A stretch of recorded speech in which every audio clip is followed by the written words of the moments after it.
Où est le problème? Pourquoi monsieur... Bonjour tout le monde. On va essayer de commencer le dernier jour d'un condamné. Un petit résumé de ce roman à thèse. Le dernier jour d'un condamné est réparti en chapitres. Sur cette séquence, on va essayer de voir du chapitre 1 au chapitre 5. Le premier chapitre, le condamné est doublement emprisonné. Il est emprisonné parce qu'il est enfermé en tôle dans la prison, dans le cachot. Et il est emprisonné dans une idée, l'idée de la mort. Donc il est doublement emprisonné. Cette idée qui le hante, qui le torture, qui le fait souffrir, qui l'empêche de dormir, qui lui fait compter le temps seconde par seconde, pas seulement semaine par semaine ou bien jour par jour.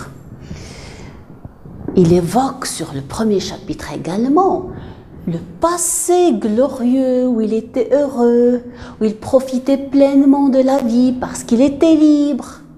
Et le présent affreux où il est en train de souffrir parce qu'il est captif et il attend la mort. Sur le deuxième chapitre, le beau temps qui contraste avec l'atmosphère qui règne dans le tribunal. Car il s'est réveillé ce matin, il a trouvé qu'il faisait beau. Le garde qui l'emmenait en prison était surpris. Quelqu'un qui va à son jugement, il sait très bien qu'il risque la peine de mort, il dit qu'il fait beau. Comment se fait-il?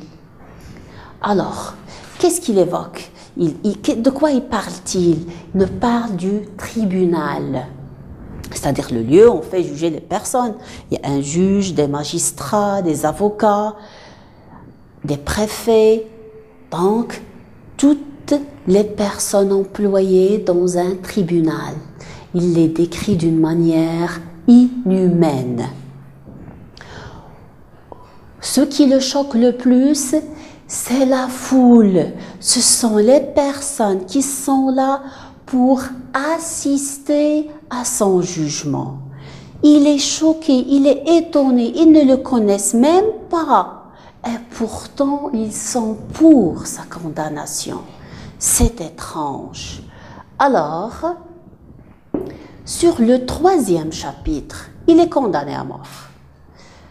Il est condamné à mort, mais il essaie de se réconforter, de se réconcilier avec lui-même et d'essayer d'accepter un petit peu l'idée. Les hommes sont tous condamnés à mort avec des sursis indéfinis. C'est une expression que Hugo nous a laissée. On va tous mourir. Où est le problème? Pourquoi monsieur le condamné, il souffre? Pour une seule raison. Nous tous, on va mourir, c'est vrai. Mais on ne connaît pas la date exacte de notre mort. Donc on espère encore. On espère vivre encore des années et des années. Mais le condamné, il connaît l'heure exacte où il va être guillotiné. Le chapitre suivant, le chapitre 4, du tribunal vers Bicêtre, la prison. Le tribunal, c'est le lieu où on l'a jugé, on l'a condamné à la peine de mort. On va le conduire dans une voiture noire. De loin, Bicêtre, c'est-à-dire de loin, comme on voit tous les prisons, de loin, Bicêtre, c'est quoi? Il garde un peu de son charme un ancien château de roi. Mais de près, c'est une masure, c'est un lieu, c'est un pénitencier, un lieu de souffrance, de peine. Le chapitre 5. Une fois arrivé à Bicêtre, le comportement des gardes, des employés de la prison a brusquement changé. Ils ne sont plus aussi brutals qu'ils l'étaient avant. Qu'est-ce qui a changé? Il va mourir.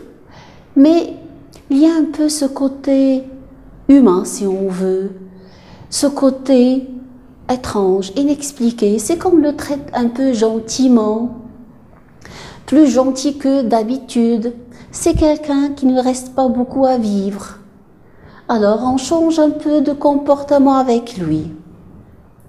Mais cette gentillesse va se dissiper, c'est-à-dire elle va diminuer de jour en jour.